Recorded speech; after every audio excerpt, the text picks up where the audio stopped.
Hey, what's going on, everybody? welcome. All right, I'm going to get into the conversation for tonight. Um, didn't think I was going to do this many, but let's go ahead and let's do part 3 of Modern Love, Boundaries, Respect Boundaries, and Digital Confusion. Okay. All right, so let's get into that and we'll move on to the space that we got to go into. All right. All right. Father, thank you for the opportunity. Amen. All right. So with that being said, um, I talked about some other things the other night. I talked about the boundaries. I talked about, and good evening to everybody, whether you're watching me on Instagram, YouTube, Facebook. Appreciate you. Support. Subscribe to my YouTube channel, The Mind of Lawfridge, please. All right. So with that being said, let me move on into this conversation. All right. So I just wanted to kind of piggyback on something, and I want you to understand something. And we're talking about boundaries, and so I want y'all to understand like the total difference between things, and when you understand how things are. So I'm talking about the whole conversation with the phone, and you got to realize something. If you got to check the phone, you don't trust the person's character. There's a big difference, all right, between transparency and control in relationships. All right, there's a big major difference. If your whole relationship is centered on passwords, centered on locations, and always checking one's phone, you're about to move into a place of insecurity, or your relationship is about to be really, really messed up. I think for me, that is what separates back in the day, the 1980s and 90s. I believe for me, that's what kind of separates back in the day from now. We didn't have a lot of, I think the first thing we probably had back in the day, some of y'all don't know nothing about that life, but the MySpace. There was Uvu, there was Black Planet, there was Skype. These are the type of things that a lot of people walked into for the sole purpose, if you will, of connection. Um, there used to be a party line everybody can get on and talk. Back in the day, we didn't have cell phones. You had a telephone. You go to the, especially if you had a pager. So at one point, pagers were more or less for doctors and people of that nature. So they would get a phone call. They would go to the nearest telephone booth and make that phone call to kind of make sure, or to see what was going on. Then there was messages that you put inside the phone. Some inappropriate, some not inappropriate. And so we see as time, progressed on. We're in the age of the World Wide Web. And being in the age of the World Wide Web, we have access to things. Like it can have happened many years ago. It could happen 15 years ago. It could happen 20 years ago, right? 100 years ago. Some of those things are no longer in the archives. They're gone. Back in the day, what is that? Going into the library and doing the Dewey systems, and going to the library and looking at Back in the day, you really had to know your alphabetical order, your ABC order, that's what they used to call it, so that you can go into the library and look at things from the alphabet and know where you was going. There was something that we had was the archives, and the archives only lasted for so long. If you didn't retrieve the information, um, you didn't retrieve it certain amount of time, it disappears. The web is not, internet is not like that today. There's things that can come up. I'll give a good example because it's the thing that comes to my mind. um I remember a while back I could type in Sharon Carter, and immediately on the internet, um what happened to her in 2007 will come up automatically. However, because movies started coming out more and you started dealing with more Fantastic Four, the moment I would type in Sharon Carter, what happened to her, and the tragedy that took place in our family, no longer was the vocal point. Sharon Carter, other Sharon Carter started coming up. Why? Because during that season in time, that was a more current situation that took place. And so now you're looking at DMs, and you're looking at text messaging, and you're looking at emojis, and you're looking at people on social media looking at likes and dislikes, and um, you know um, emojis of eggplants that now has a definition of something else. Even something now, and this is one of the challenges. Is like the more you learn or try to learn the vernacular of today, it just keeps changing and it keeps evolving. And there's no continuity, right? There's no consistency when it comes to it. It moves to it. I don't know if you can see my shirt. I'm going to give you a perfect example. I won't say who it was, but this shirt says, "I prefer glory." Now, I want y'all to realize something. I've worn this shirt several times at my job. It was today that I got asked a question, and I'm just going to say it. What glory are you talking about? And somebody, a male, made a statement and was like, "Okay, you must be talking about the glory hole." Now, I've worn this shirt many times. Why all of a sudden? Here we are, because words have evolved and there's different moments. So then someone made a statement and said, "Mr. D don't have to worry about that because he's a married man." Okay, but the thing about it is the fact that that was brought up. And then I was like, "Oh, I can't believe you said something like that." I was like, "Oh my gosh, I'm going to crack you." Well, guess what?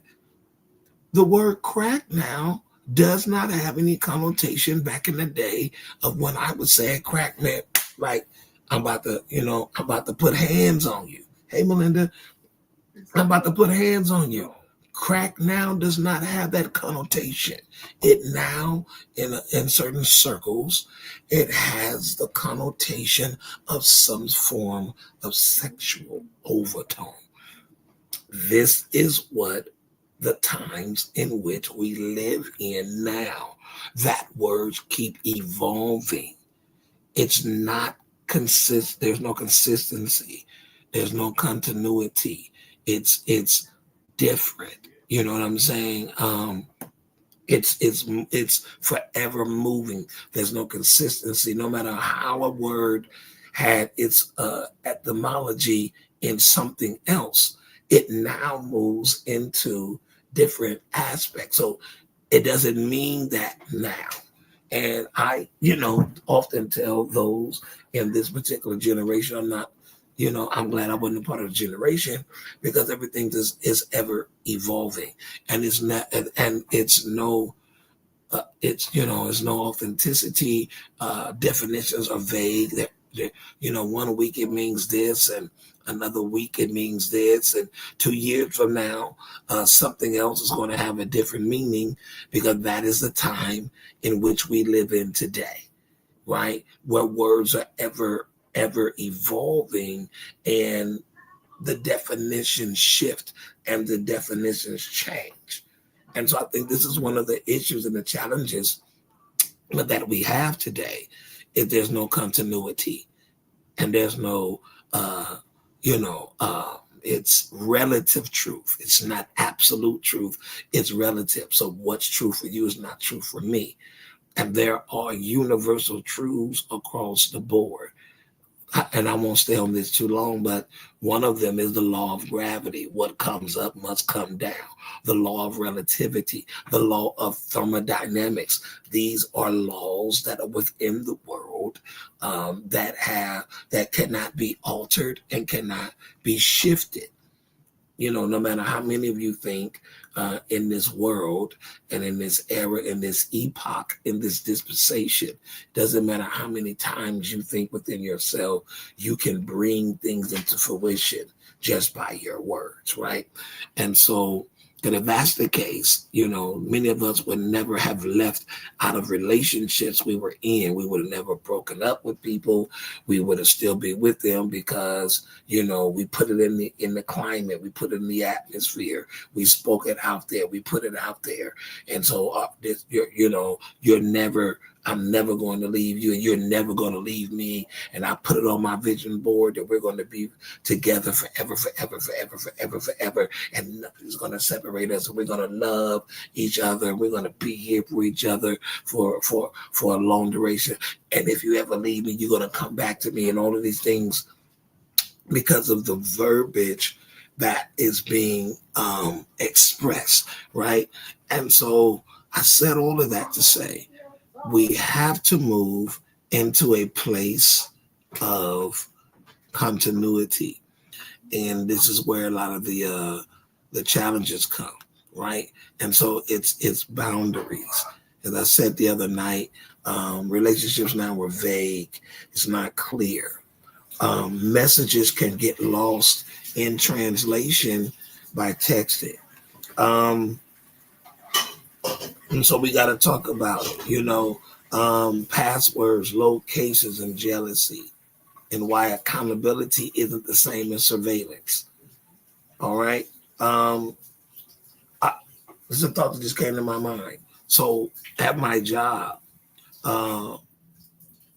we have cameras, right? We have cameras. We have a lot of cameras at our job, at my job. And a lot of times, I don't say a lot of times, cameras show you things, hear me well, but it does not tell you what has been said. Stay with me, I'm going somewhere with that. Cameras show you things, but it does not convey. You can see people maybe wrestling around with each other, playing. You can see people becoming a little bit more physical and aggressive. You can see the facial expression that somebody is feeling some type of way. You can see all of that. However, you don't hear the voices. And so sometimes what is being displayed does not always reveal what the intent is, does not always reveal until you have a conversation, right? And some get smart. Oh, look at the camera. You'll see what you see. But the point being is that I want us to understand, sometimes that's how text messaging is. You see the text, but if you don't understand the intent behind the text, you will look at the text message and perceive it in a way that's not real, or it's not conducive, right? And so this is why I talked about the other day in regards to boundaries and establishing those things, right? And once again, trust isn't proven by access. It's proven by consistency. Okay, it's proven by consistency. Like I talked about the talking and the dating, you're just confused. Okay, and I want you to understand something. If you can't define it, you can't protect it. Okay, and you got to understand boundaries. There's a thin line between love and possession. There's healthy versus toxic relationship behaviors. who to talk to, exes, ops, likes, and DMs. Okay. You got to be careful about moving into control, right? Um, when your concern crosses into control and when respect becomes restriction. I'm going to say that again. You got to be careful when concern crosses into control and respect becomes restriction. Okay. Love, if you're talking about love should not isolate us. It should cause you to grow. And you have to be mindful. One of the things that's very interesting, and those that I've talked to in the generation, whether in school or in church, is when it comes to conversations of relationship and the boundaries that are established. Oh, well, because I don't like so and so and so. You did, now one of the words now is dealing with the ops, right? And so now it's like, well, this person's been friend with this person for years, and all of a sudden now that they're in a relationship together, and so now because they're in a relationship together, now you cannot have conversation with that person, that boy, that girl, that man, that woman. Why? Because you had an ill relationship, or your relationship was sour, or your relationship with them was not good. And so now it becomes, well, you can't talk to them anymore because I don't care for them. You can't talk to them anymore because I don't like them, because of the issues and the challenges I have. Now, this is where we got to understand levels of respect. This is where we got to understand the levels of requesting things, right? Or being concerned and not allowing your concern to be more controlling. This is where we got to be respectful. We got to look at boundaries. We got to pay attention, if you will, to these things, because now we're moving into a level of situations, and if you're not careful, you're gonna mess up, because you now, like I said, you're moving into control because I said so. No, you gotta deal with that. Okay, you gotta deal with that. Um, Partners don't police friendships, even if they label someone an op. Okay, if this op is a long-standing platonic friend who's respectful toward your relationship, your partner's issue is theirs to resolve, not yours to enforce by ghosting. So when you begin to demand, drop that friend, especially if there's no evidence of disloyalty, now it goes into manipulation and isolation. And it's an abuse tactic. So then there's a conversation that needs to be had. What's the conversation? Well, I value this friendship. Let's address why you feel threatened. If they're cool with your partner, then that's a green flag. But don't let one's personal grudge ruin it. Boundaries, yes. Ultimatums, no. Okay, well, it's either me or them. So you got to be careful of that, because now you're moving into a place of control, and that can become very clingy. That can become very stalkish. You know what I'm saying? I got to know your every move. All of that becomes stalkish. You got to be careful of that. You got to be careful. You have to be mindful. Woo, you got to be careful of that, because that can come off in a way that's not that's not healthy, right? It's not helpful. All right. And so you just got to be careful. Friendships are your personal network, and you got healthy relationships. Now, every situation is not black and white, right? It's not black and white. So unresolved issues or tension can erode trust. So addressing it head on is key. Okay. Healthy relationships respect that autonomy. This is my friend. I've been with him for a long time, right? And so partners and people in relationship gotta examine it. Okay, so they talking bad about your person. You may have to you may have to look at that in a different way. History, old drama spilling over, or protectiveness. They're a bad influence. So if your friend's actively toxic, stirring fights across the lines, then yeah, evaluate. But if it's just not cool vibes, no real harm, it's up to the partners and security talking. Forcing a cutoff isolates you, which experts flag as an abuse tactic per ongoing convos in therapy sessions. All right. So forcing a cutoff isolates you.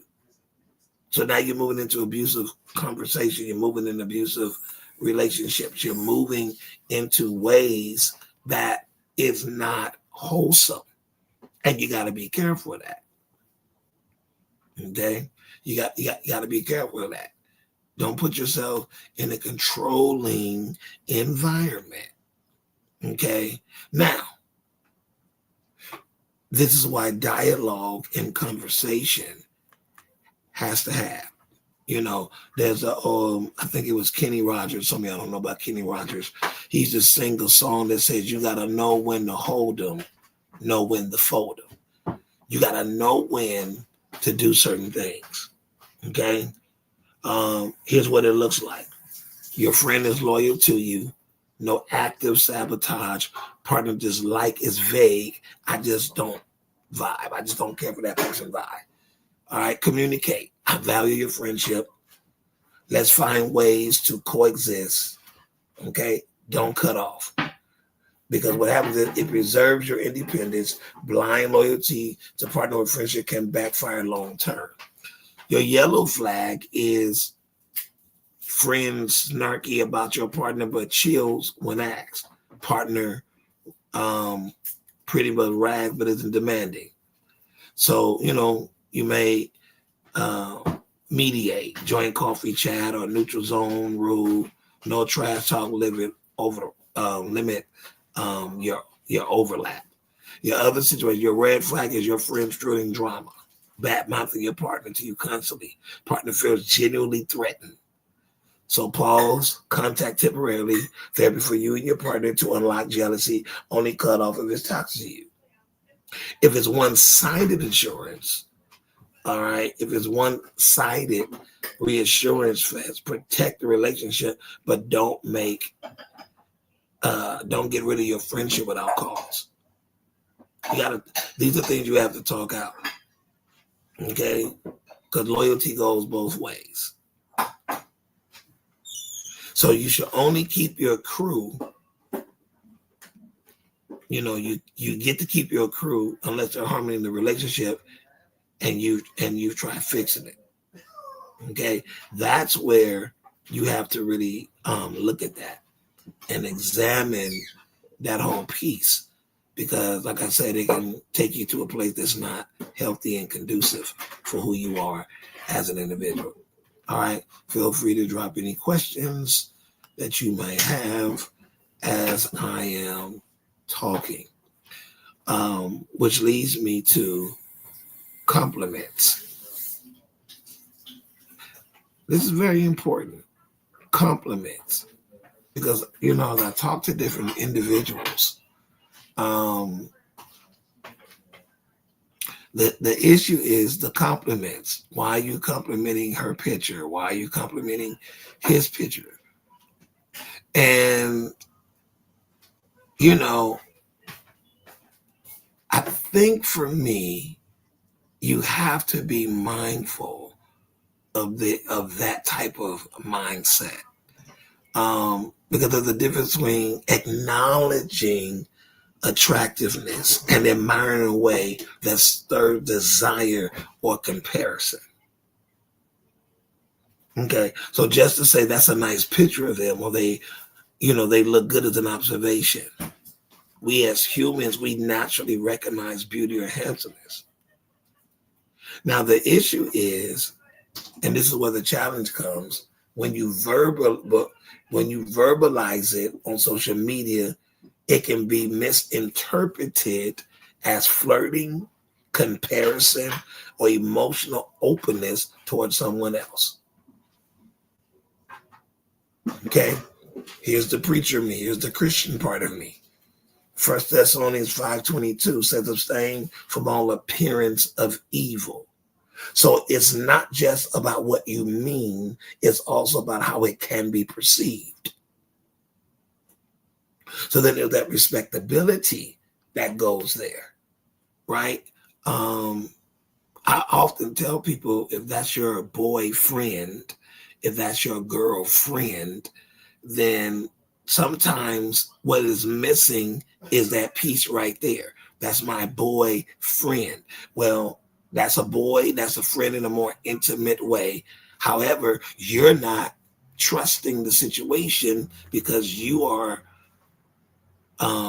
forgetting his friends. If you was friends, y'all be like, ooh, she fine, ooh, he fine, but not in a way of trying to get at it, not trying to, talk to that person, not trying to what's the word that's used now? Put me on. Okay. Not trying to be put on. You feel what I'm saying? That type of thing. All right. That's where you have to really look at that whole perspective right there. Okay. And so we got to look at, most compliments are meant to be positive, right? So saying someone looks good or pretty or handsome, especially in a non-flirty, respectful way, should just be harmless appreciation. And so some of us are not in a committed relationship. You're just talking. You're in a talking stage. You're not even been exclusive yet. And even if been exclusive, there's conversation that you can have. Now, if it's not calling, comparing.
Okay. Let me know if y'all can hear me. I don't know what just happened. That was weird. All right, let me know if y'all can hear me. I had a little glitch right there. Let me know if y'all can hear me. That was crazy.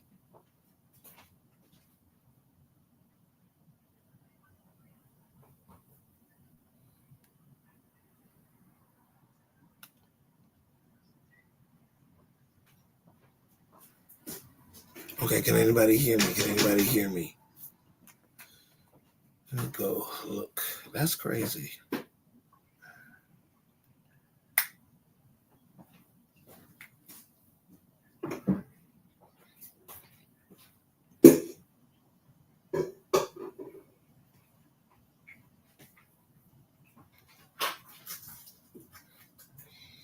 All right, let me know if you can hear me.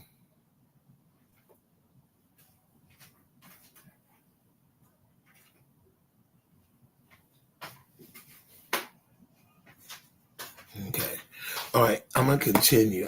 That's cracking me up. Okay. Let me continue.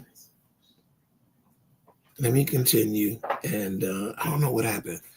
All right. What I forgot what. Oh, so what I was going to say is sometimes in coming to levels of compliments, some people can't take the compliment because they feel that you're comparing them to someone else. That's one of the joys for me being a virgin male. That's a joy.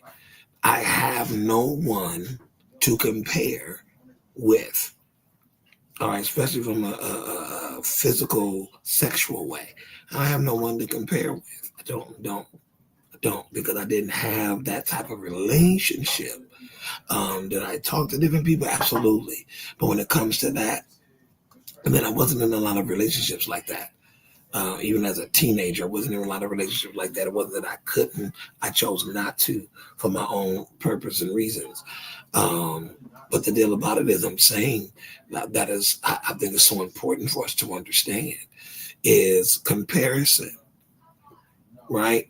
Let's say, for example, even to this day, and I hope one day I get a chance to meet her, like Jada Pinkett Smith. I like Jada Pinkett Smith. I think she's a beautiful woman. Always have. Well, my wife is more the Morris Chestnut individual. Now, um, here's where growth is.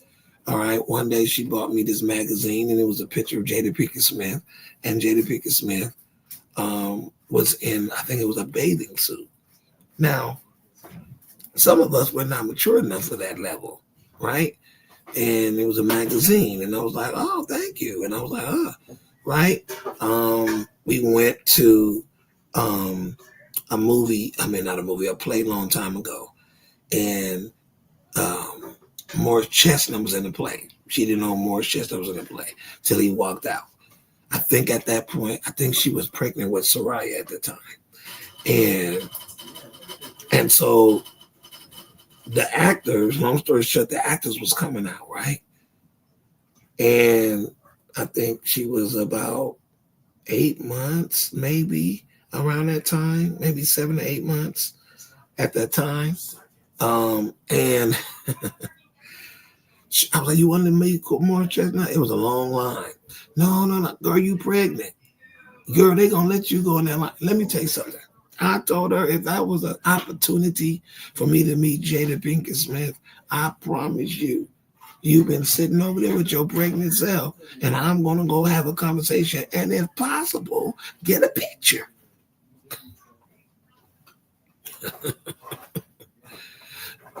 But my point of bringing that up is because of the connection and the relationship that we had, during that time. It's like you can compliment, and admire.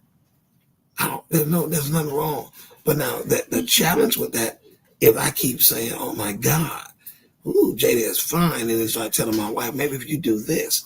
So now I want her to be what Jada Pinkett Smith looks like. Now she wants me to be what Morris Chestnut looks like.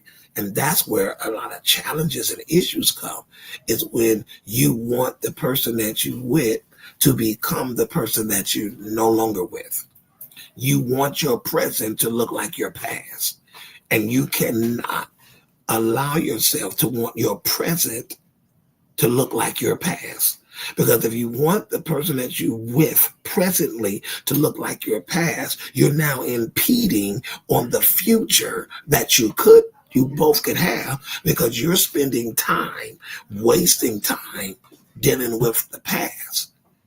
And I say this often to people: don't get into relationships with people that if you're not over your previous.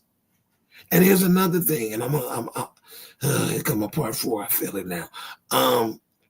Here's another thing: stop engaging in relationship with people based upon your trauma. Gotta be, I'm telling you, you gotta be mindful of that. I'm listening, I'm hearing a lot of, and it's coming from a lot of males and females too, boys and young men, young girls. The trauma that has come. There's a particular individual who had a crash out meltdown moment because the dad is the one that's being the person who compliments the child, but it's the mom that is not, the dad's giving the I love yous and all of that, and the mom is not the one that is doing it, right? It's the mom that is, displaying gifts. It's like the movie Fences, where in the movie Denzel Washington, in the movie tells his son, "No, I do love you, and don't say I don't love you. Do you see what I'm providing for you?" This is typically how this mother is doing her children, and it was more gifts oriented than the person getting, if you will, words of affirmation. And it was becoming an issue and a problem, and this person had a crash out, and it was like, it's like I never seem to do anything right. I'm always trying to prove something. And I said, you need to have that dialogue with your parent, because what's going to happen is you're going to develop a certain thing, and I wouldn't want you to move into that mentality and that mindset. You know what I mean? And so I said that to say, some of the reasons why he behaves the way he does is because of that situation. And let me say this, and I'm going to stop. Many of us have to be careful.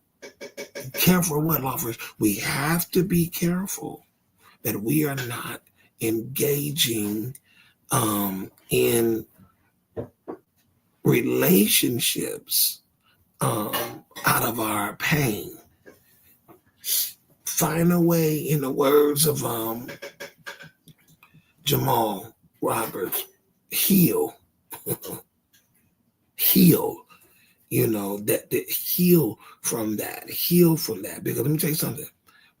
You cannot forever say because, oh, my grandmother did this, or my brother did this, or my sister did this, or my wife did this, and my husband did this, and my mama said this, and my daddy didn't do, and my mama didn't do, and you. There comes a time where you're gonna have to say to yourself, okay, yeah, mama didn't handle me right. No, daddy didn't handle me right. No, the teacher didn't handle me right. The police officer didn't handle me right. There comes a point in time that you cannot allow your, how I want to say it, you cannot allow your trauma, and I'm definitely not making light of it, but you cannot allow your trauma to control your present. You got to learn how to have, here it is, triumph over trauma and triumph over triggers. Because whatever that thing is that triggers you, it's because you have not dealt with the trauma. And when you begin to deal with the trauma of the situation, then you won't be easily triggered because you have moved into a place of being triumphant in the situation. See, trauma puts you in a tricky way. Trauma puts you in a tricky way. And when you hear a name, or you smell a cologne, or you smell a fragrance, sometimes people are intertwined in relationships because they're trying to get back at a person that hurt them. I'm going to say that again. Sometimes people are intertwined into relationships because they're trying to get back at somebody. So I know she doesn't like this. I know he doesn't like this. And so what I'm going to do, I'm going to put myself in a situation where I'm going to get some type of pleasure out of it, but I'm doing this because I'm trying to hurt him. And I'm doing it because I'm trying to hurt her. And I know they don't like this. I know they're bothered by this. See now you have moved over into a place of being vindictive, resentful, and bitter. And maybe the person you're with can really be with you and really want to be with you, but you can't see it because you're trying to do payback. So because my mama wasn't there for me when I wanted her to be with me, and now she's trying to tell me at this age who I should be with and who I should not be with, I'm gonna go the opposite of what she wants, and I'm gonna deal with somebody that don't fit her caliber or doesn't fit the type of person that she would want me to have, or I'm gonna go after that, or because when my dad not cool with this type of relationship, I'm gonna do this, or because my mentor, or because the teacher, or whomever you look at with some utmost level of respect, because they don't care for this person, and I don't like the way they handle me, then I'm gonna do this to get back at them, and it'll never be resolved. Why? Because you're not doing it out of love, you're doing it out of get back. And you'll never be able to move to a place of healing when it's like that. We don't overcome trauma by engaging in more trauma. That's not how you do it. You get healed from that. Some of the boundaries we have crossed is because there's something in us that is still toxic. There's something in us that refuses to be healed. And you will end up self-destructing because you refuse to heal because you're trying to get back at somebody else.